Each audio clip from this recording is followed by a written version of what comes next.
The second battlefront is spending. People say if your outcome exceeds your inflow, your upkeep will be your downfall.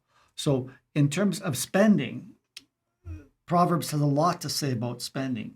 And for example, what should you buy first of all? What would you say? How would you answer that question? This is not the way I expected the answer to come to me. But Proverbs says this: what should you buy first of all? Proverbs 4. Acquire wisdom, acquire understanding. Do not forget nor turn away from the words of my mouth. Do not forsake her, and she will guard you. Love her, she will watch over you. The beginning of wisdom is acquire wisdom. You got to get it. You got to pay for it. You got to acquire it. With all your acquiring, get understanding. Prize her, and she will exalt you. She will honor you if you embrace her. She will place on your head a garland of grace. She will present you with a crown of beauty. So intelligence is like being able to run fast. Wisdom is knowing which direction to run. There's people who are very intelligent, but they're running in the wrong direction. Our goal is to grow in wisdom. So the very first thing we spend money on is wisdom. Get wisdom. Now, how about another tip on spending from about 30 verses that are dedicated to spending? What should all consumers get? The scripture says in Proverbs 21:17, he who loves pleasure will become a poor man. He who loves wine and oil will not become rich. And he who loves pleasure will become a poor man. So it says that if we spend our money on luxurious goods, especially consumer goods, expensive consumer goods, that is a recipe for financial disaster. That's misguided spending.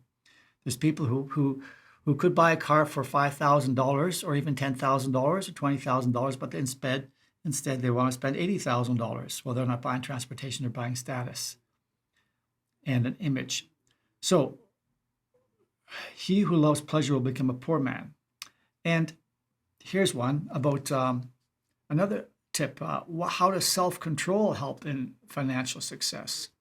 Proverbs 28, verse 7. He who keeps the law is a discerning son, but he who is a companion of gluttons humiliates his father.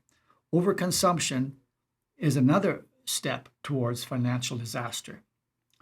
And just two more. Here's one. How much should you spend on food? Now, of course, it depends upon how big your family is and your appetite, but here's something to think about. Better is a dish of vegetables where love is than a fattened ox served with hatred. And so the point here is that a lot of people overspend on food and they underemphasize the attitude, the atmosphere in their home. So this is guidance from the book of Proverbs on how much we should spend on food, being careful that we don't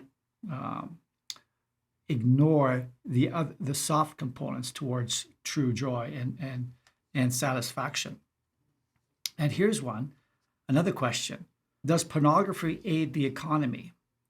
It's very interesting that a lot of money is spent on the internet, on the whole pornographic realm, billions and billions of dollars. But the scripture says, he who loves wisdom makes his father glad, but he who keeps company with harlots wastes his wealth. So the Bible gives us very clear direction. The whole pornographic industry is a huge blight to an economy.